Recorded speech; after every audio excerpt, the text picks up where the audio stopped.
Samson's tale, found in Judges 13 to 16, is a story of strength, betrayal, and redemption. The Israelites are under Philistine rule for 40 years. An angel tells Manoah's barren wife she will bear a special child. The angel commands she must not drink wine or cut the boy's hair. Manoah prays for the angel to return and confirm the prophecy. The angel ascends in a flame after accepting Manoah's offering. A boy is born and named Samson. The Spirit of God begins to move in Samson as he grows. Early feats of strength. He desires a Philistine woman despite his parents' objections. As a young man, Samson fell in love with a Philistine woman in Timnah.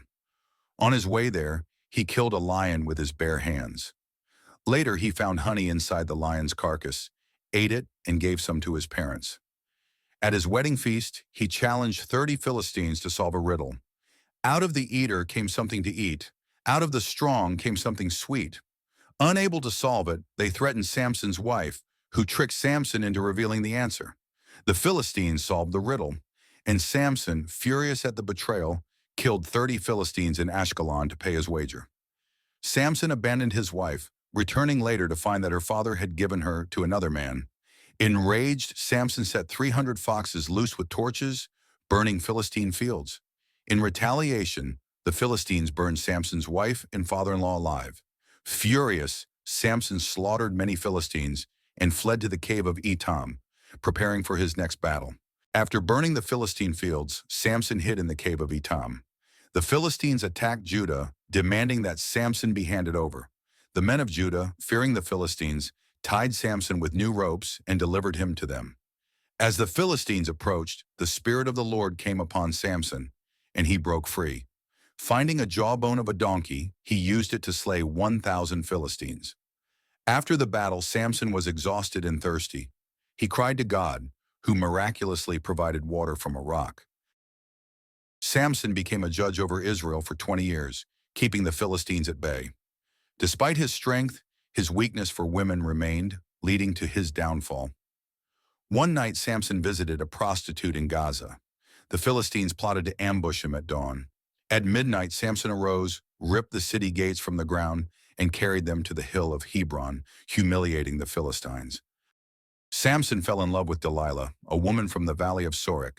The Philistine lords bribed her with silver to discover his secret strength. 3 times Delilah tried to trick Samson, but he misled her. First, when Samson lies, saying he will be weak if tied with 7 fresh bowstrings. She binds him, but he snaps them. Second, he says new ropes will work, but he breaks free again.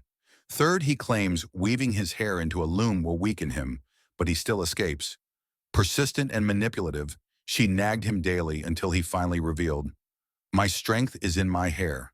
If my hair is cut, I will be weak." While Samson slept, Delilah cut his hair, and the Spirit of the Lord left him. The Philistines captured Samson, gouged out his eyes, and chained him in a prison in Gaza. Samson became blind and weak. Samson is forced to grind grain like a slave. His hair begins to grow as a sign that God's favor is returning to him. The Philistines held a grand feast in the temple of Dagon, celebrating their victory. They mocked the blind Samson, forcing him to perform for them. Led by a servant, Samson placed his hands on the temple's supporting pillars. He prayed to God, "Lord, strengthen me one last time so I may avenge myself on the Philistines." With all his might, he pushed the pillars, collapsing the entire temple, killing himself and 3,000 Philistines, including their lords. Samson's family retrieved his body and buried him in the tomb of his father, Manoah.